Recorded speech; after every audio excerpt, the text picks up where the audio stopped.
مفتی صاحب، جی ایک یونیورسٹی والے نے سوال کیا ہے، میں خود طالب علم ہوں. سوال یہ کیا کہ شیطان کیا ہم سے زیادہ، وہ تو ہم سے زیادہ عقل مند ہے. میں نے کہا کہ جی ہاں. تو پھر اسی نے یہ بتایا کہ اگر وہ قیامت سے پہلے وہ اللہ سے توبہ کر لے تو اللہ تو غفور الرحیم ہے، تو اللہ اس کو معاف کریں گے. تو آپ کا اس کے بارے میں کیا جواب ہے اس میں؟ توبہ کا دروازہ ہر ایک کے لیے کھلا ہوا ہے، شیطان کے لیے بھی، انسان کے لیے بھی. اللہ ہر ایک کی توبہ قبول کرتا ہے،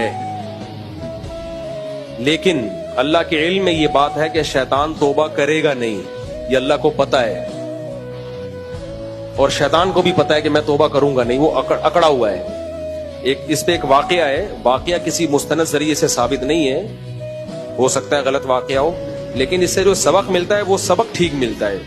تو پھر ایسے واقعہ سنانے میں کوئی حرج نہیں ہے، یہ بتا کے کہ بھائی کوئی یقین ہی نہیں ہے، لیکن سبق جو اس سے مل رہا ہے وہ 100% درست ہے. کہتے ہیں شیطان موسیٰ علیہ السلام کے پاس گیا اور کہا کہ اللہ سے پوچھیں آپ کہ میں اگر توبہ کروں تو میری توبہ قبول ہوگی؟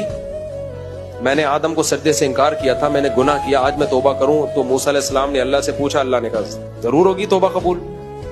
شیطان بڑا خوش ہو گیا، زبردست بھائی توبہ بھی قبول ہو رہی ہے میری بھی، اتنے لوگوں کو جہنم میں پھینکوا دیا پھر بھی توبہ قبول ہو رہی ہے. تو شیطان نے موسیٰ علیہ السلام سے کہا کہ ٹھیک ہے بتائیں 2 رکعت پڑھ کے کیا کون سی دعا مانگوں؟ 2 رکعت پڑھوں اور دعا مانگوں کہ اللہ کون سے الفاظ کہوں جس سے توبہ قبول ہوگی؟ تو موسیٰ علیہ السلام نے اللہ میاں سے پوچھا کہ شیطان کہہ رہا ہے کہ کون سی سورت پڑھنی ہے پہلی رکعت میں، کون سی دوسری رکعت میں، کس طریقے سے نماز پڑھنی ہے، کیا عمل کرنا ہے؟ تو اللہ میاں نے فرمایا کہ کچھ بھی نہیں کرنا، آدم کو سجدے کا حکم دیا تھا، اب آدم تو ہے نہیں، ان کی قبر ہے، قبر کو جا کے سجدہ کر لیں.